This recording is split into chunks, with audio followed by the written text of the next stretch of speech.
Danes se pogovarjamo o predmenstrualni fazi.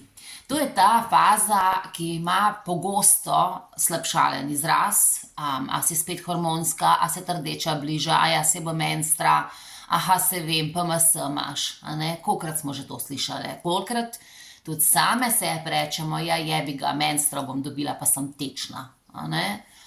Ampak jaz bi danes želela posijati na predmenstrualni čas z lučko, z eno tako ogromno lučko, ki pravi, da je predmenstrualni čas faza v odraslo življenje.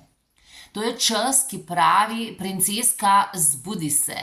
A ne? Vemo, kako obstajajo pravljice, v katerih se je ona zbodla in potem je zaspala za 100 let in potem je prišel princ in jo je zbudil in potem sta živela happy ever after, dokler sta bila mlada. A ne? No, predmenstrualni čas pa pravi, zbudi se ženska, zbudi se punca, nehaj srati. Poglej, kaj ti prinaša ta faza v ospredje, kakšne strahove ti prinaša, kakšne dvome ti prinaša, kje čutiš, da nisi na svoji strani, kje nisi na svoji strani. In da temu pogledaš v obraz, se soočiš s tem in da ne zavlačuješ. Čas za to je sedaj.